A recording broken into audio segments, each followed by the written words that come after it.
morning, good afternoon, good evening, everybody. My name is Ross Solly. I am the Media and Communications Manager with the International Canoe Federation. Thank you for joining us for our second webinar. Fantastic to have so many people tuning in again. Last week was a wonderful success, and I'm sure that this week will be just as interesting and provoke plenty of discussion. Our presenter this morning is Jean-Yves Cheutin, who is a member of the French, or was a member of the French canoe slalom team from 1990 through to 2004. Competed in Atlanta in 1996, of course, and in several world championships. He was the French national coach from 2004 to 2012, and he has been the Russian head coach since 2013 and has achieved some fantastic results with the Russian team in that time. During that time, he's also been coaching from junior through to elite levels, which is the subject of today's presentation, coaching from junior levels right through to the very, very top. Jean-Yves is going to give us some insights into how to make that progression happen. For those who have just joined us, a reminder, if you've got questions, please go to the Q&A tab at the bottom of the page, and anything that you'd like me to ask to Jean-Yves at the end of the presentation, I can put that question to him. And remember, if you see a question there that you really like and you'd like to have answered, please go and click a like that question, and that will elevate the question to the top of the screen. And just a reminder, we will post this full presentation within a couple of days. We're hoping to have it posted by the end of this week on Friday. The presentation from last week should be online now. If not, it's very close to being online. So you can go back and relive the greatest moments, or maybe if you have friends who were unable to join us for this presentation, you can recommend that they go to the presentation online. I'll give you more details about that later on in the presentation. So I'm going to hand over now to Jean-Yves, and I hope you all enjoy this presentation, this discussion, and I'll be back with you for questions at the end of Jean-Yves' presentation. Jean-Yves, over to you. Okay, thank you, Ross. Hello, everyone. I'm very pleased to see that people from all over the world comes to this presentation. Sebastian, can you present the first slide, please? Yes, here we are. So let me exit full screen mode. Yes, here we are.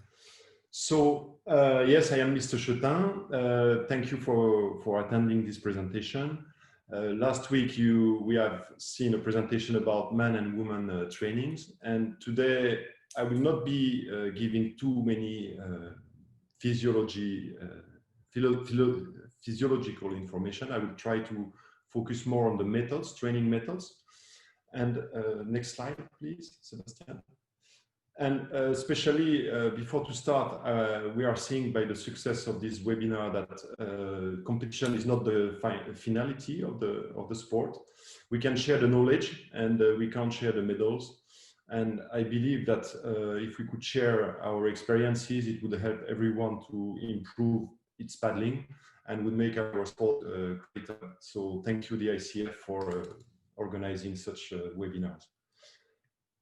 Next slide, please. So as you said, Ross, I coach from junior to elite paddlers, but also in different disciplines. Myself, I was paddling downriver, sprint, and also some extreme slalom, or extreme rivers if you prefer, and also in different classes of the slalom, and for different countries. Besides Russia and France, I coach also for Japan. I participated to some ICF development camps. I was in Lebanon for some development for slalom. So it is based on this experience that I wanted to develop a universal system of preparation. It is my personality also to like to make systems. And so in the next slide, I present the title of this presentation is From the First Row to the Ultimate Paddler. So my goal today will be to describe a path to a target. When we speak about the path, I suppose you all know this sentence that the most important is the trip, not the destination. in the way that our values towards the athlete career are very important. And so I will put as a first priority to respect the natural development of the athletes and the target that through paddling sport they reach their personal achievements. Of course, we are in a competitive environment, so this makes necessary for being understandable by everyone. So we all have an experience and study. So it's necessary to develop the tools that people can understand you. And so I tried to develop this model for this reason. And also by the competition, we had to be efficient. So that's why I reproduced this model and transmitted this model. The next slide. So why build a performance model? Because it's for me a map that tells me where I am and where I should go. It's also a way to question what I'm doing and to take some decisions. And also when I receive contradiction or when we are arguing, it's also a way to outstrip it and find new answers. I will try, and it will be an important message maybe that I can receive from you, if this method could be universal. I mean, some of you come from sprint, from downriver, from dragon boat, from canoe polo. I wish what I will present now can also be interesting for you and directly being applied in your disciplines. And this map is based on 4 pillars and 4 bridges. The next slide. So these 4 pillars, the number 1 that I put in, the athlete. I like this sentence or this reminder that human is an animal. And first, we must remember that sport is body, and we are making sport. So what does it mean for an animal to practice sport? And for me, the abilities are the capacity to act efficiently to reach a target. And if you imagine a car, if a screw is not well fixed, the car will blow up before reaching its 100%. So I think this is the ability will make the difference and will help athletes to reach their 100%. What I call ability, the next slide, please. What I call the ability is 4 points. The number 1 are the deep drivers and the motricity. So I will speak a little longer about this because I feel it's really the basement, the foundation of the preparation of an athlete. And it is what are the motivation of an athlete? How does he move? How can we recognize this and improve this? Because it is fundamental. The second are the dreams and fear. We all know that each individual has an history, personal history. What is dreaming on? What is behind this? Being an Olympic champion, what does it mean for each person? And also the fears. What is behind the fears?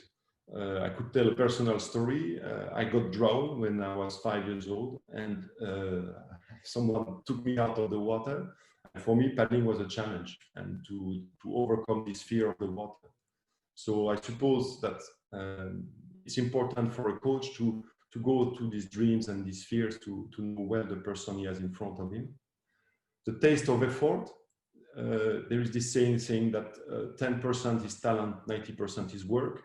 And so as a coach, especially when you work with kids, you need to give them this taste, this perseverance, and they need to know that sport is not only the results and not only the success, it's also a lot of work. And fourth, the education. Education, for me, will make the efficiency of the preparation.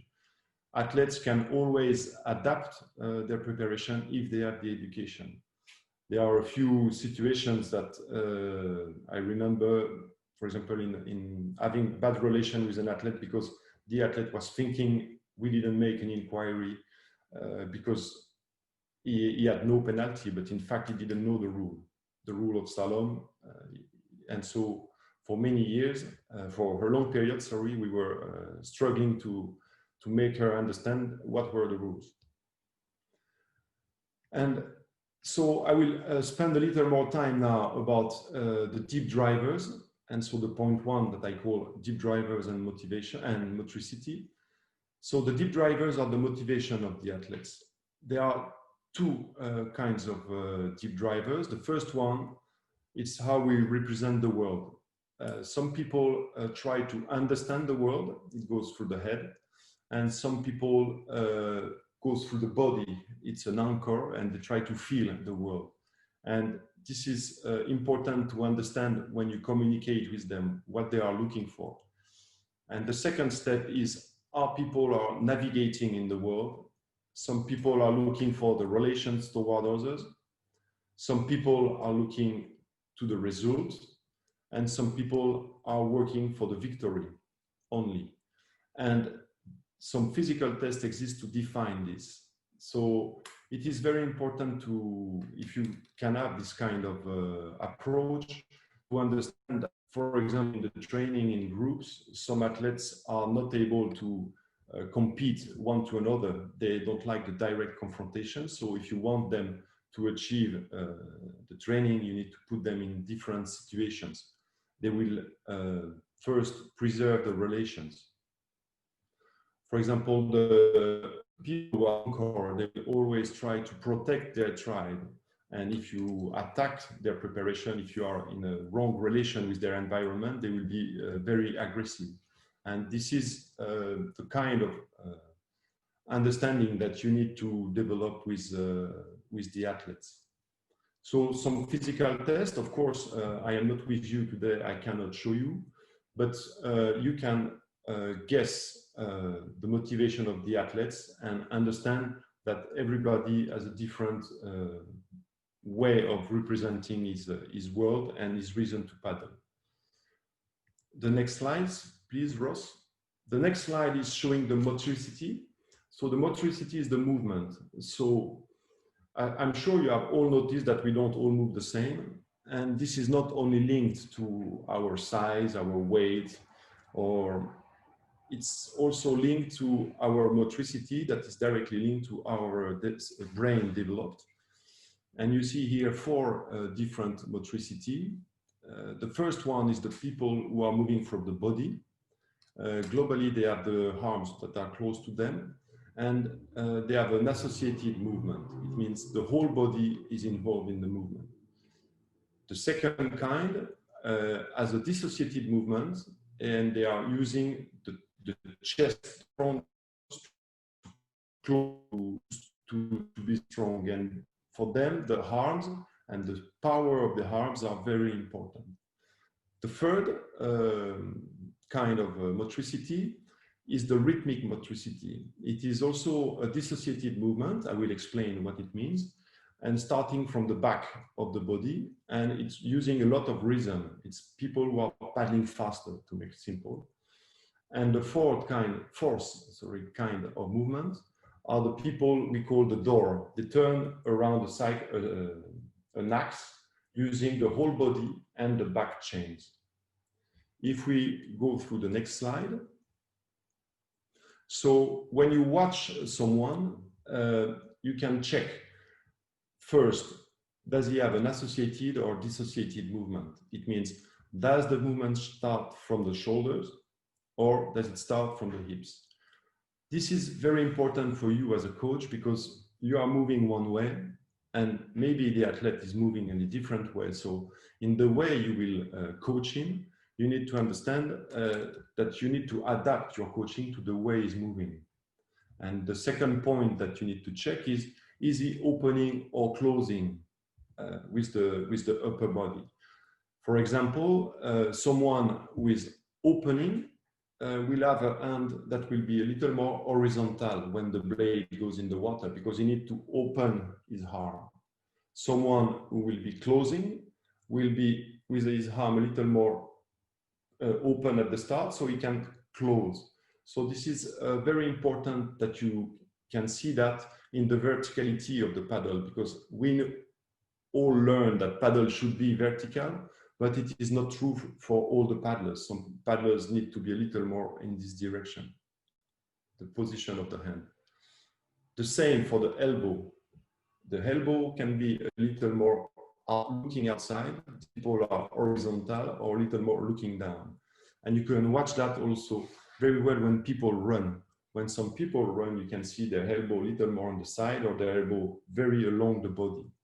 And from this, you get some clues, some evidences on which kind of coaching, technical coaching you can give them. And the last question is about the judgment or the perceptions. Does your athlete is using more the left eye or the right eye? I think this is very important because it affects which part of the brain you're using, the left brain, which is more for the judgment, or the right brain that is more for the perception. So this is the kind of thing to tell you that when you are coaching, you have your own perception and you need to understand the perception of the athlete. So this is also based on physical tests that are linked to the psychology of the athlete. And these were developed by Mr. Hippolyte and Bertrand Terrolas. You can look on Google, you will find them, and you will find more elements about that. So to finish with this tip drivers and profile, maybe the next slide, to understand clearly what it means to who you're facing on. I use this image of the cinema room. When you go to the cinema, you have a light, and this is your tip driver, what makes you move. And then the movie is the profile. So through this profile, how you work, how you move, you will have the movie in the cinema room and it will come to the screen. So understand that globally, the abilities is who you are speaking to. So as a step number one and a pillar number one, I put the abilities, who am I speaking who am I speaking to, and how should I adapt my speech to his environment or her environment to develop his 100% of abilities. So this is my first step, first pillar. The second pillar, please. Yes, the second pillar is the technique. Technique for me is develop your style. So of course we all have paddling school and we have learned some things. We have a way of paddling, but each individual is different, and we see all Olympic champions are different, paddling differently, having different approach. And so it is important that in your coaching style, in your coaching way, you look for developing the athlete style, not your own style. And I put as a way of working to prevent the problems, not to solve them. It means get the skill before to act in situation. Very often, you can notice that some problems in the boat or in a certain situation are linked to a problem that is another, and it's not the point of making circumstance coaching, but to look for the solution that athlete doesn't learn from mistakes, but learn from its success. So it is a priority, a guideline I try to keep in mind always, put the athlete in a success situation. The next slide. So in this pillar number 2, in the technique, I use first multisport. When I mean multisport, I mean you will be coaching some kids and they will be for the next years. And if you want to make them top level athletes, they will have to practice different sports. Everybody thinks first maybe about fitness, but they will have also to run, to cycle, to ski. And so in multisport, very often we forget paddling. And I have faced situation in my environment, of working environment, that people were against athletes to double the disciplines, the classes, were preventing athletes to go paddle other disciplines. And for me, it is really, really a weakness. I think, for example, at the Tokyo Olympics for sprint, we know the lake will be certainly with wave. So how will sprint paddler adapt, or sprint athletes will adapt to these waves? Maybe it is important they go to train maybe on little rivers with waves, so they can be ready for this kind of things. And this is also the most specific preparation you can have. I take this example of Fabien Lefebvre that I was coaching in K1, who started to paddle C2, and from 30% he increased his power on an accelerometer. And personally, I don't know another training program in fitness that could make this result. So don't forget about other paddling disciplines, especially for the kids, so they can learn. And when the athletes will have to increase the volume of training, change his mind also, he can have different tools in his preparation. The second point is the fundamental technique. So I will explain a little longer on the next slide what is fundamental technique for me. So I will explain later. And the third point is the technical dictionary. Technical dictionary means for me, a top-level athlete must be able to do all, even things that he will not use in a race. Paddling backward, for example, paddling left-right for canoe. We know now the C1 women in slalom, for example, are showing us that we can paddle left and right when we are a canoe paddler. So why a man should choose at 12 years old, he should be left or right? And especially there are some advantage in the competition. In some moves, you need to change.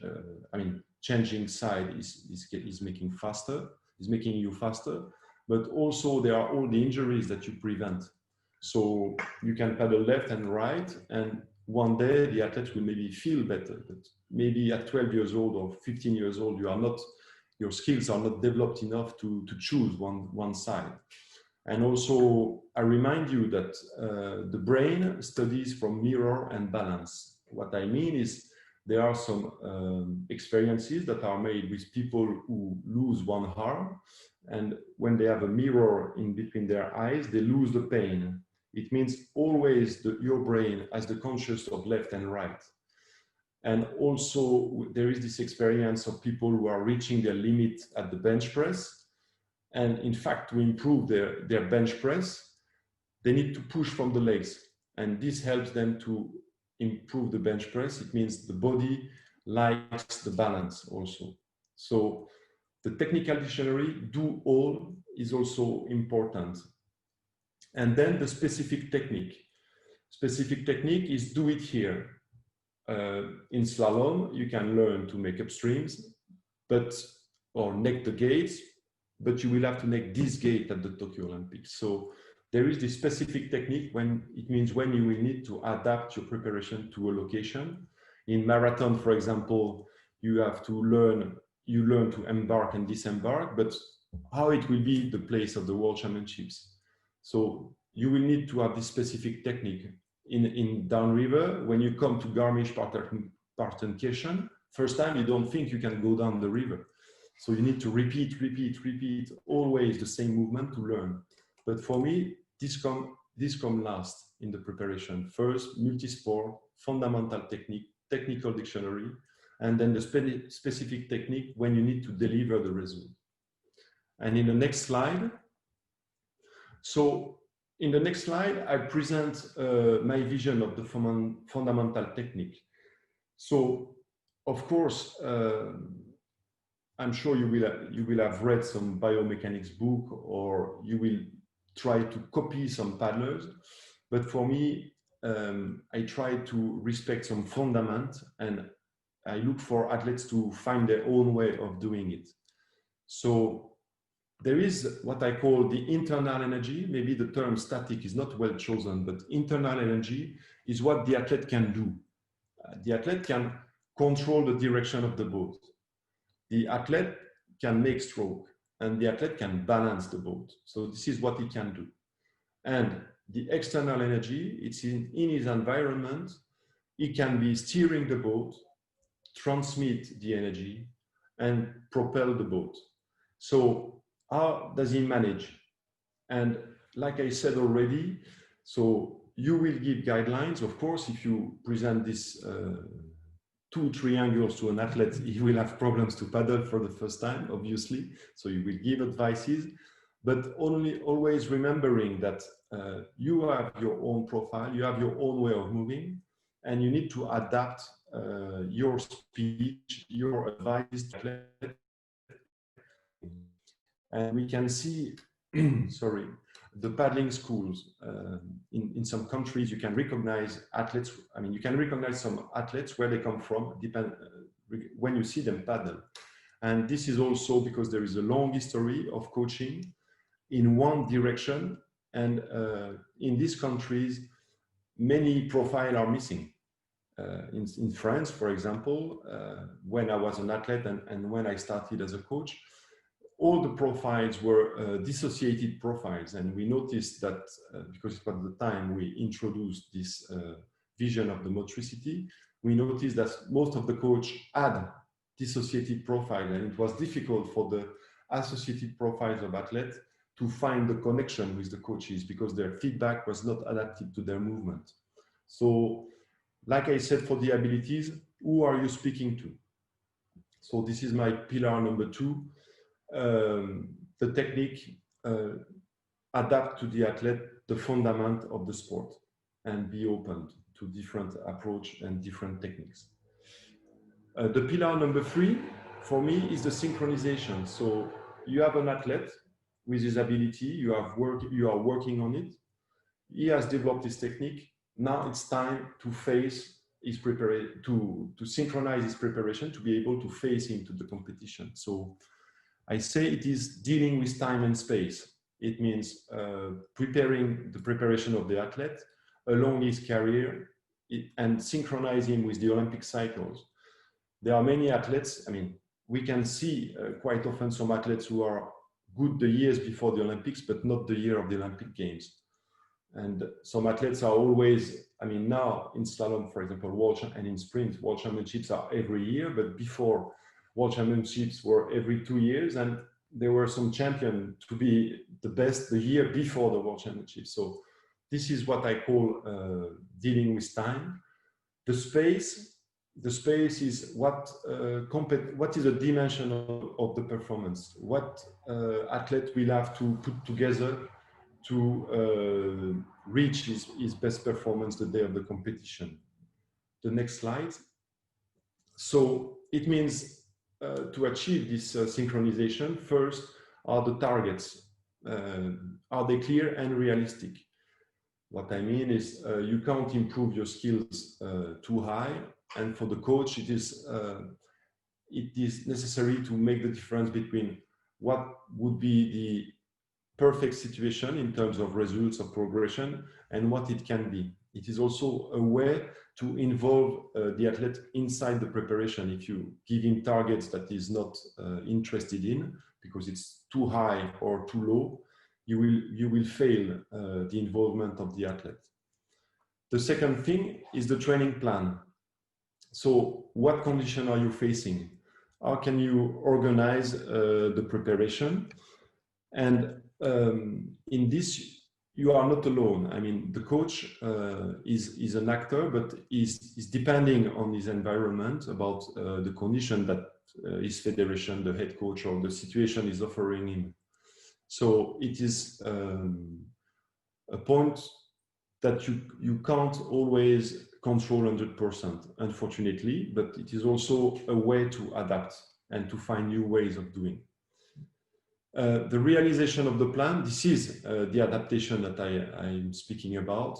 Of course, you know that we never achieve what we were expecting, and this is correct. What I mean is, in a preparation of an athlete, you will not be achieving your plans. And you need for that to analyze the situation and building your tools. I will present later in this presentation some kind of tools that you can use to adapt the situation, adapt to the situation, sorry.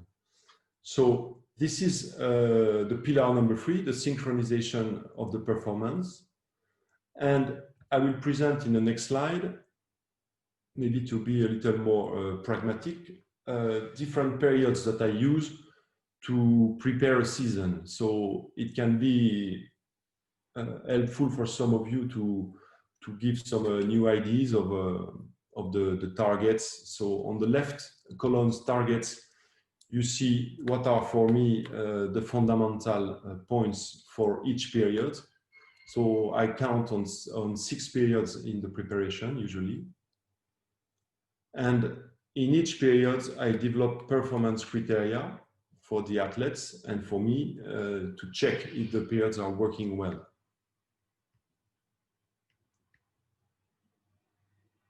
So I will not present today a methodology of planning the training. I think you all know, and even better than me, it is just to show you an example of what I develop with the athletes I coach.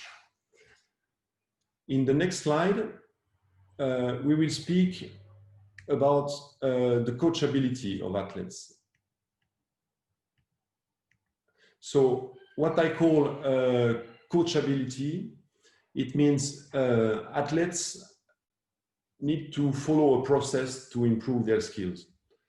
And as a coach, you need to have a vision first, because you will spending maybe all your life with some kids and then adults who wants to become Olympic champion. So first, what are your values and how will you behave facing these situations?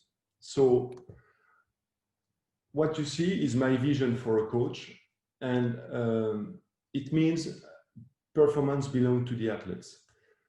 What I mean is I will be working to develop a performance system to control what is done, but there will always be a gap with this top level and performance. Of course, I will be with him. I wish the day he will achieve his dream, but it is his dream and I just do my job.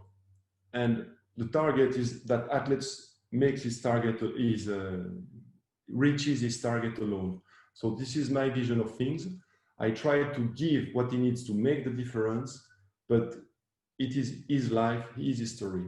And I insist on this point because I suppose that very often we see coaches who live through their athletes, and it is not my perception of the job. So what do I see in the next slide, Sebastian? The next slide is the processes to be coached. So I'm sure you have seen around you some coaching system who remain the same for a very long time. To my point of view, it is not the most efficient way to develop the skills of an athlete. Athlete is growing along his career, and the coaching system must also change.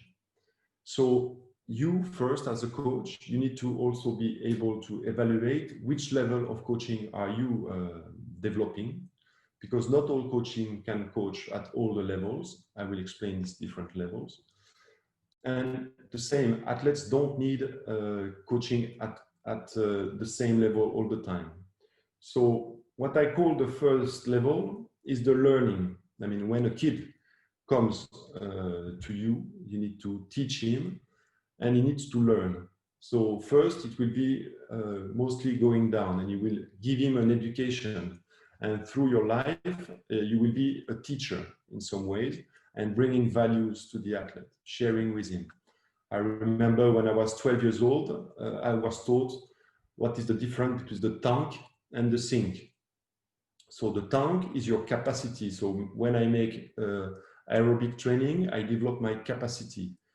And the sink is the power. It is when I make an aerobic power training, I will use the water that is in the tank.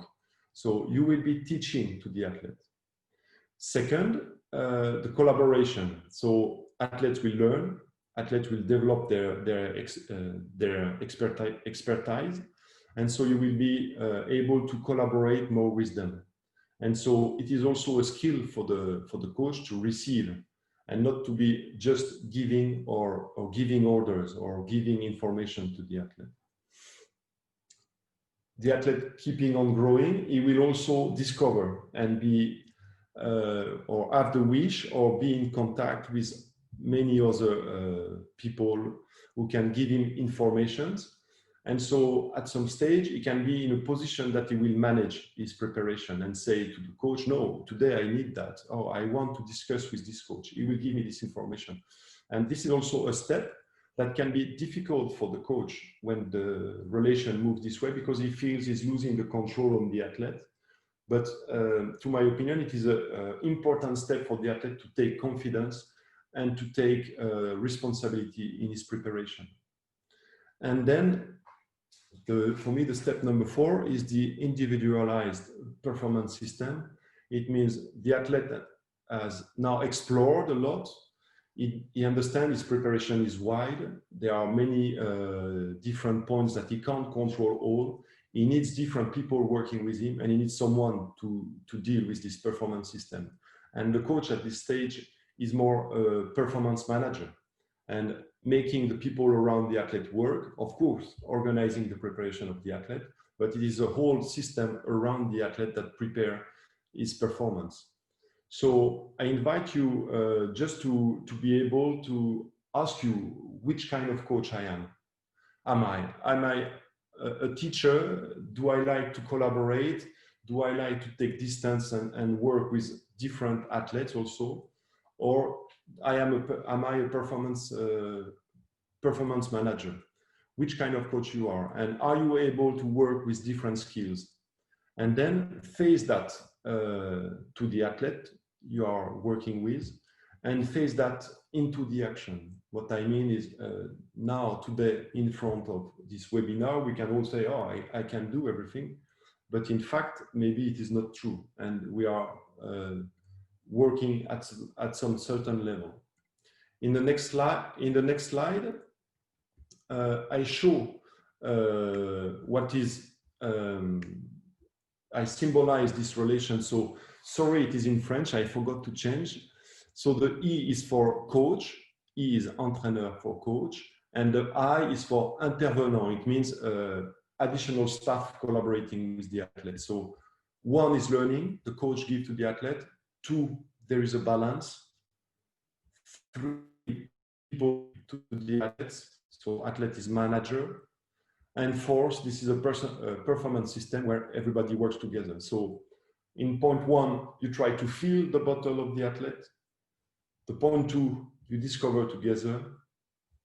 Point 3, the athlete discovers by his own. And point 4 is go for it. To my opinion, the level 4 of coaching is for athletes to reach their 100%. And so at some stage, we should all be looking for this model of development, of coaching. The next slide, please. So now I have presented you what I call the 4 pillars of performance. So 1, the abilities. Who am I working with? Technique. How do I adapt the fundament of the sport to the athlete I'm working with? Once the athlete has the good technique, how do I synchronize his preparation in terms of time and space for the performance? And the coachability, which coaching system I should develop. So all this is working together, is linked, and surrounds the performance. And now I will present you the bridges. The bridges are the little arrows you saw between this pillar. Sorry, I will just drink, have a little drink for a minute. Here I am. Just while Jean-Yves is having and taking a well-earned little break, just to remind you all, as we get towards the end of Jean-Yves' presentation, that if you do have questions, Jean-Yves is more than happy to take your questions.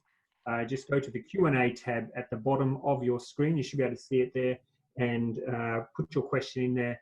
If you see a question that you really like, make sure you like it so that it gets up to the top of the question list. So that's the way to do it, the Q&A tab on the bottom of your screen. Back to you, Jean-Yves. Okay, thank you, Ross. So for me, the first bridge, so if you remember, the first bridge is between ability and technique is the ergonomy. It means control and adapt the equipment to the ability of your athlete and to the environment. It means if you all know, if a kid has a paddle which is too big, he will not learn the right way. So this is a very basic information, but it's important to keep this in mind. And control the equipment is also for the top level paddlers. We see some countries who have exclusive boat constructor. It is also something that is important, because we could see, for example, the British team for the Rio Olympics got a big advantage by developing, I speak about slalom, got a big advantage of developing some new life jacket for this competition that other teams couldn't get. So the control of the equipment is an important point for all the levels, and adapt the material to the motricity. So motricity, I spoke about it a little earlier. So it is how the athlete is moving. So for example, people who have associated movement, they need to have more freedom in the seat. It means as they move from the hips, if the hips are fixed, they will disturb the movement of the boat, and they will not feel free to express their body. Also, an athlete who is an intuitive person, who is opening, will have to have his knee more closed. And I can give you the example of Fabien Lefebvre again. When he was paddling kayaks, we developed a different cockpit. So it was, of course, more simple because he had only one spray deck to move from kayak to canoe, but also it was allowing him to have his knee more closed, so he could control the boat by opening his knee. And in canoe also, the people who are closing have the knee a little more open, so they can control with their psoas and quadriceps, which is a different position. So you need to change the fittings and also the shape of the boat. Then adapt the material. So I rode to the river, but I took the example of the Tokyo sprint course. You know, there is chance it will be a little windy. So is there some adaptation you should have for the boats? And also in marathons, sometimes marathons are on flat, but we see in South Africa, they are also in downriver. So it's not the same equipment. So you need to adapt your equipment and then adapt the material to the strategy. So if you have an athlete who is looking for the speed or the time of the race, maybe he needs a boat that is gliding a little more. If you need an athlete who wants to go straight, maybe a little more rotations. So it means the style of your athlete and the strategy you wish to develop for the day of the Olympics must be considered. And you need to know what will be the conditions the day of the race. So of course you can't control everything, but you can grow your mind on that. What will make the difference? And so you need, or you can adapt your equipment for that. And the equipment is part of your decision and part of your responsibility. I recommend to the coaches not to leave all to the decision of the athlete. The bridge number 2, for me, it is the performance analysis. So performance will help you to plan the preparation. So I wrote, find the trick. What you see in front of you are spots, and these spots are the times of each strokes for each K1 man that paddled on the Beijing Olympic course. What I mean is at this time, there was not such a sophisticated software. So I used my chrono, making laps for all the runs of all the K1 men.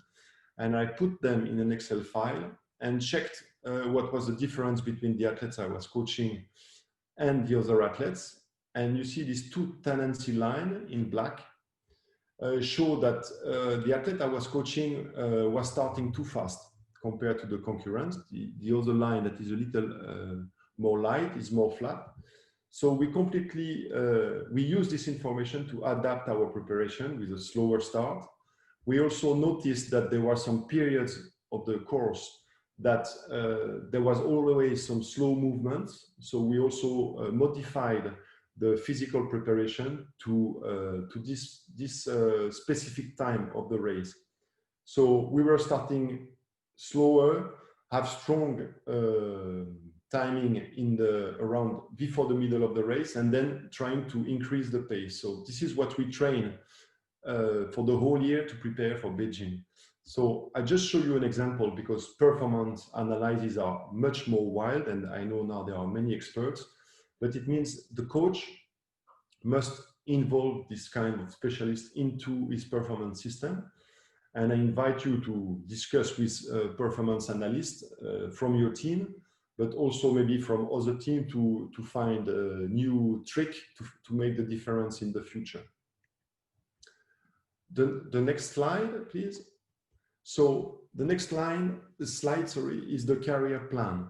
So as a coach, you are every day with the athlete, but it's also build the performance in the life in big. So it's an outwork. What I mean is, as a coach, you cannot change the whole environment, of course. It is the job of the head coaches of the federation, and it goes even above how the sport is organized in your country. But every step you're doing, every time you are coaching the athlete, you make the system go in a direction. And this creates culture of your country, this create the doctrines. And we see that this is also important as a coach to contribute in your country or in the federation you're working with to this development. So me, in this life in big, I put one target is the ultimate paddler. As a first sentence in the presentation, I said the priority is the 100% of the athletes, and competition is a tool, and I consider this. And my target is the athlete becomes the best he can, and I wish to synchronize it with a result. And that's why I call it the ultimate paddler, and I don't write a gold medal. So the first thing I try to respect is the natural evolution processes. Of course, we all think about the body, but also in the brain. I spoke about coaching system, what the athlete is ready to develop or ready to admit, and you need to be able to evaluate also these different fields. Then the progression steps. So sometimes you need to forget about previous step. You will have to make the decision that you will not lose your time anymore on some points, even if you consider that the best performance or the best level hasn't been reached. You need to move to next step. And this is as a coach, but also as a head coach, like I am now. Sometimes you must accept that, okay, you are doing a job, but you are trying to do something, but you don't succeed. So you move to another priority, and you set these priority targets level by level. And what sometimes doesn't belong to the coach, that you will not always control, is the organization of the resources. Very basically, when you are coaching kids, it is quite simple, the resources. You are here, they have both, so all works well. But when you coach top-level athletes, sometimes you need to speak directly with a president of a federation, with a ministry of sport, with an Olympic committee. So a coach must also be ready to face this situation. And this is for me the bridge number 3. And the bridge number 4 is the individualization. So step by step, your system will be more and more individualized to the athletes you are coaching. And for me, at the start is the pleasure. So when you are a kid must enjoy. Then the determination of the athlete, its autonomy. I spoke about the athlete manager. So it is for me an important point. And then the self-achievement. Self-achievement, like I said first, is for me, an athlete must recognize himself in what he's doing. And of course, performance is not comfortable. And I spoke with Cédric Joly, the French C1 world champion in 2019. I remember next morning he was on course, and I congratulated him, and he said, "Oh, it was hard." Yes, of course it's hard, and sometimes some athletes picture that winning is easy, but sometimes winning is hard, and comfort and performance is not comfortable. So we need to encourage them in this. encourage them in the way that they will not always face comfortable situations. Then the next slide. Sorry, I go down. So this is the performance model I develop in a whole. So first, I am an animal with paddling, and I control the equipment, or he is controlling his equipment. I try to develop his style. Technique is develop your own style. Performance analysis to plan the preparation. Synchronization to deal with time and space.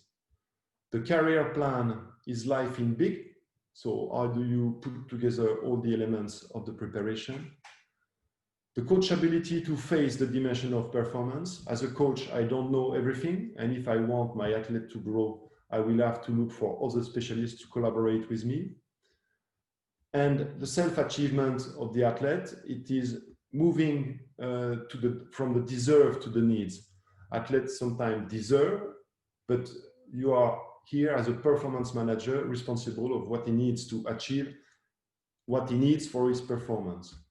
So this is the global system that I try to develop and transmit. And I will show you now how I imagine that through the career. So for me, when you're a kid, the priority of a coach is to develop the abilities of the athlete. You all know that the coordination skills, that the aerobic skills are developed when you are kids. So this is where you need to develop the abilities and the technique. So this is for me what must be put into priority. And at this stage, for me, the results are not that important. What I mean is, first, it is important to develop tests. So I speak about national tests to influence the way athletes will train and athletes will coach into their regions or their clubs.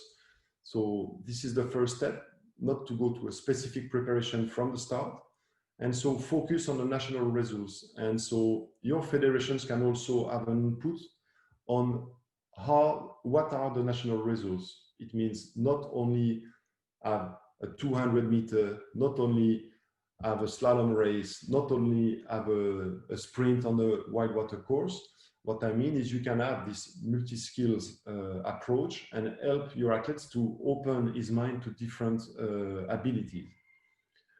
Then, when athletes become adults, the synchronization, so they need to learn to deliver the results. So I develop training evaluations, and it is time you evaluate them on international competitions. And the last priority is to develop the performance system for the athletes, the excellence system. And of course, the level I presented, the level 4, if you remember, is not affordable for all the athletes. So it is important for a federation also to know on which athlete you will be targeting and who can really benefit from the resources of the federation, because you can't always prepare everyone. Just, I remember when we see this diagram, a sentence that comes from Eastern Germany and the Leipzig Institute of Sport. It's 10,000 hours to go to the Olympic Games. So to this rectangle here is 3 hours training a day. Just to give you a few datas on that.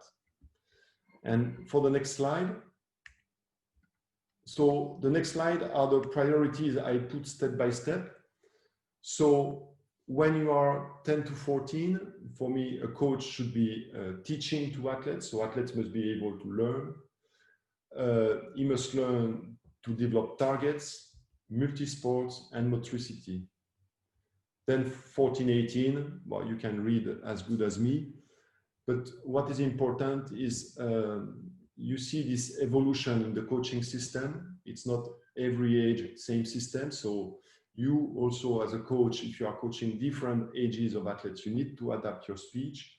And if you are a performance director, you also need to control what the athletes in your team need, and also what the coaches in your team can propose.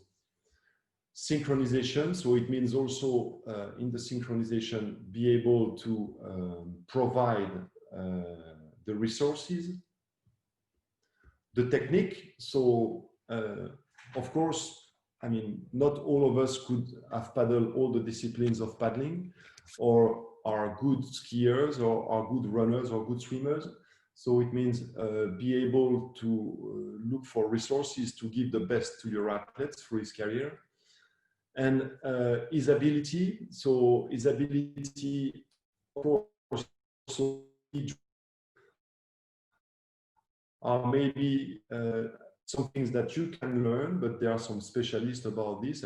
I speak about psychologists, but also maybe some physiotherapists, or maybe the person I introduced you, or even me, can give helps for you to involve these parameters in your performance. And the education. And the education is something maybe we shouldn't forget.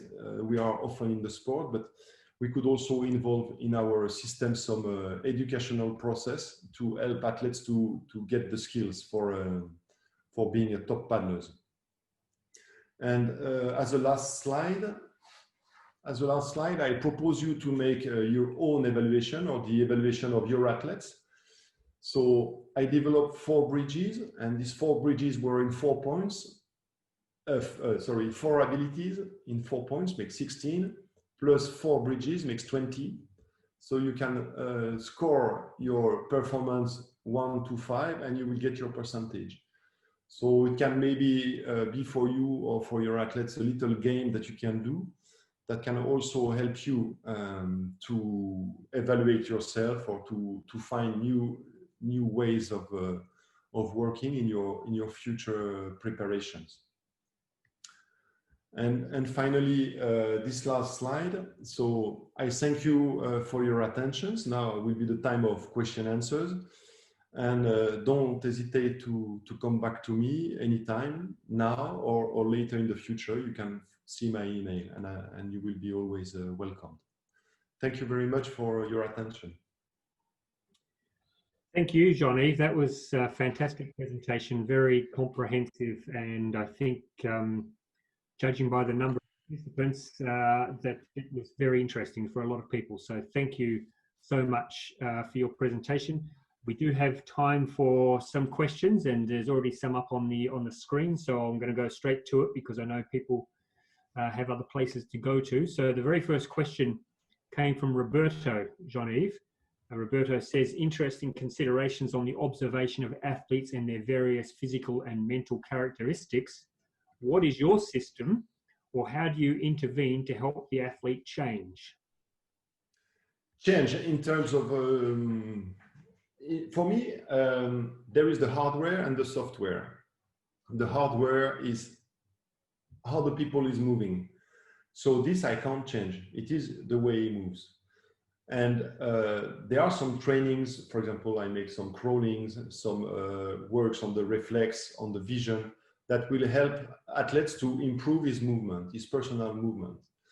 And then the software is personal history. I am not a psychologist. I don't say I have this skill, so I recommend athletes to work with psychologists when it's necessary. So I'm not able to do everything, but my job is to take into consideration these points.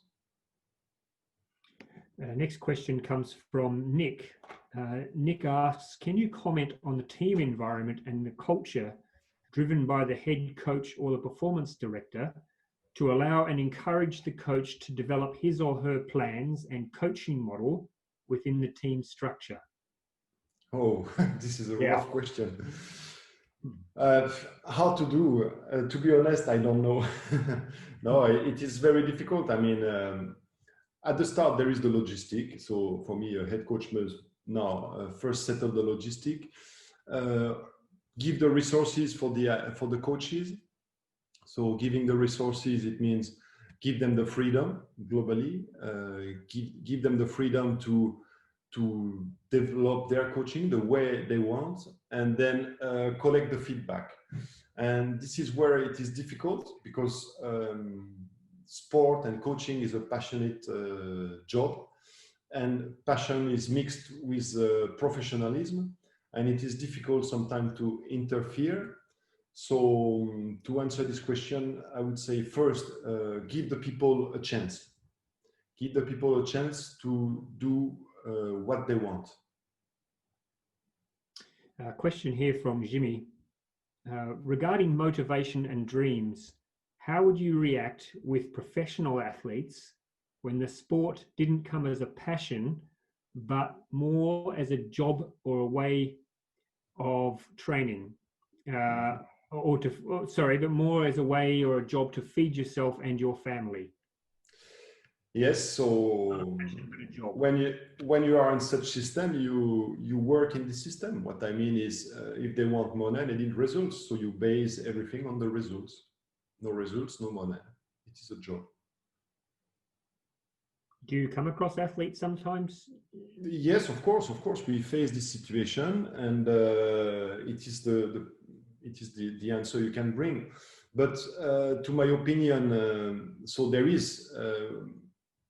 Let's say a middle level athletes who are in such situations. So I think the system must be very rough with this, because you need the top level athletes are in love or passionate by their sport, even if they are professional or in a system that feed them in a way.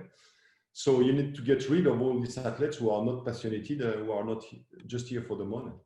So make it rough. Okay. Question from Nicholas.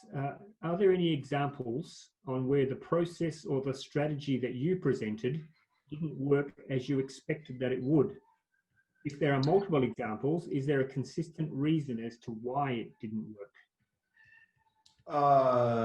For example, I have a very concrete example.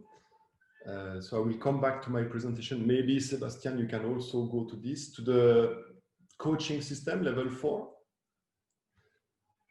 Well, anyway, if you remember the performance system, you have the coach. It is the level 4. Yes, level 4.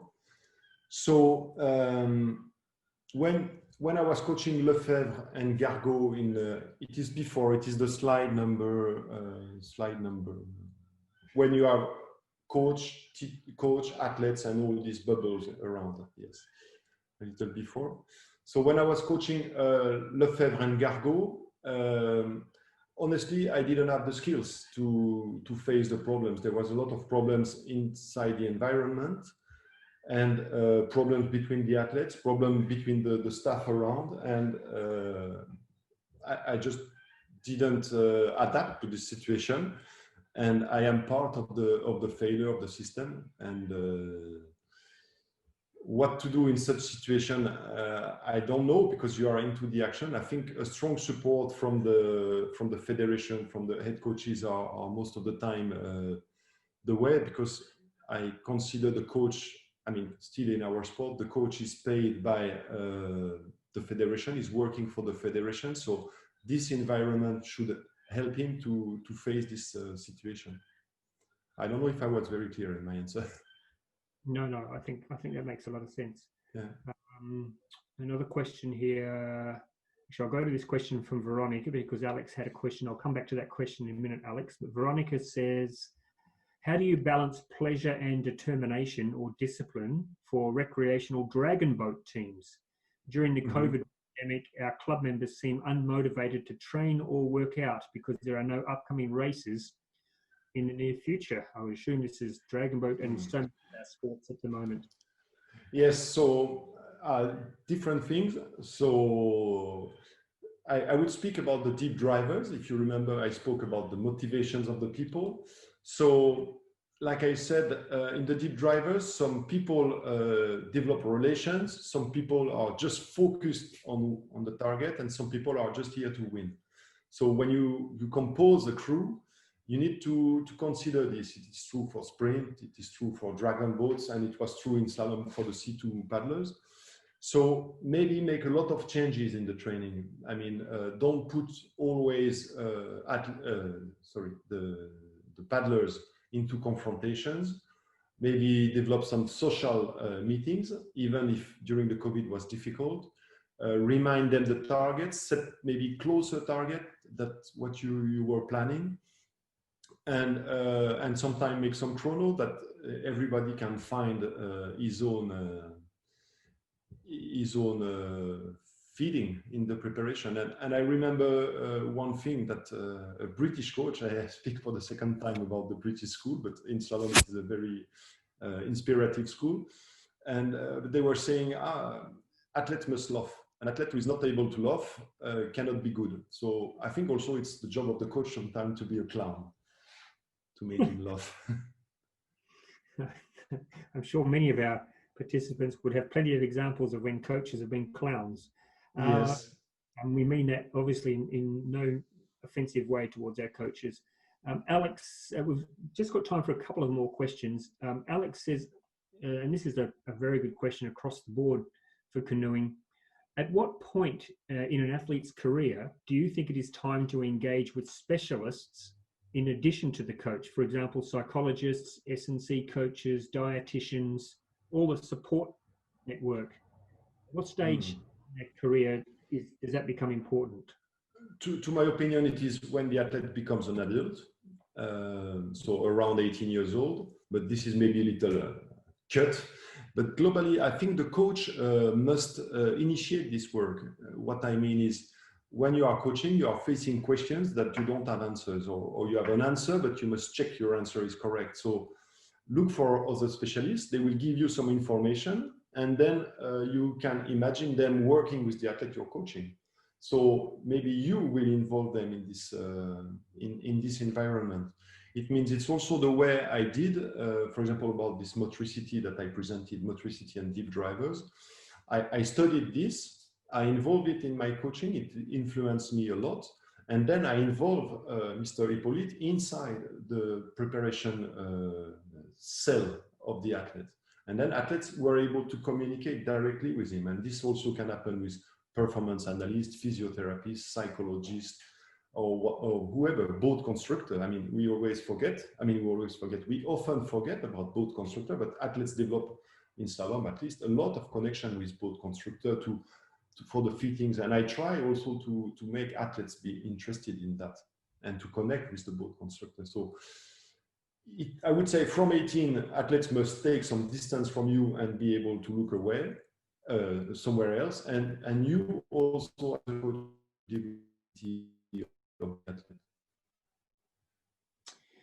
Jean-Yves, we have a lot of people on this panel, on this webinar from developing nations. And here's a question from Solomon. How would you advise a developing nation to get the most out of a small support team? The most of a support team. Given that some of these developing nations obviously don't have the budgets that France and Russia. Yes, I understand. Multidisciplines. I mean, in my presentation, I said that for me, the best way to learn to be a paddler is the ultimate paddler. It means be able to paddle different disciplines. So maybe you go to a country because you don't have the resources in your country to paddle, for example. And then there you paddle sprint, you paddle polo, you paddle slalom, you paddle freestyle, and you develop your skills. So you will get the maximum from your staff, you will get the maximum from your athletes in one place. And from my experience, when you stay one place is the way it's the cheapest. Okay, I think we'll have maybe two more questions, maybe three.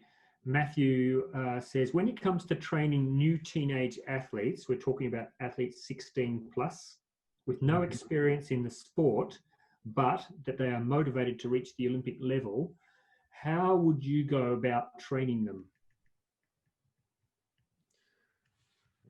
No experience in the sport. I mean, I suppose they are paddlers. I would do a lot of abilities. I presented you at the start what are the abilities, but in fact I speak about motricity. What we see, and it's true especially in sprint, it's that some swimmer comes and they are excellent sprinter. It happened a few times, and also from downriver they come to sprint and they become very good paddlers. So what I mean is the level of the motricity of the athletes makes a difference. And I invite you to make your athlete crawl, for example. And today, from 10 years experience of crawling, I can give the level of technique of an athlete when I see him crawling. So work on his ability first, and you will be much more efficient. This is also what I learned when I worked with Lefebvre and Gargaud in this C2 and kayak project. We didn't have the time to have a specific preparation, so we had to be efficient. So efficient is the efficiency of the athlete, not in the situation of paddling or in an Olympic situation, specific situation, I mean, but more wide. So I would encourage you to have a fundamental preparation, a lot of work on the fundamental skills. Okay, and I think this will be our final question for today from Farouk, who asks, could you kindly throw some light on the definition of efficiency and the dynamics of the stroke? Efficiency is being lazy. I mean, I am sorry to say this, but if you are lazy or if you want to do many things in your life, you must be efficient. So for me, being efficient is being able to do more than one thing in a day. So I don't have a proper dictionary definition of what is efficiency, but challenge yourself and do many things, and then you will be efficient. This is first thing. And the second part of the question was? Sorry.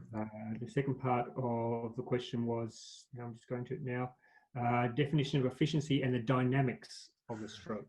Dynamics of the strokes. Dynamics of the strokes, like I said, some people are slow. We say slow in the air, slow in the water, so slow. Some people are fast, slow. So it is difficult to explain what is the dynamic of the stroke like this without watching a video.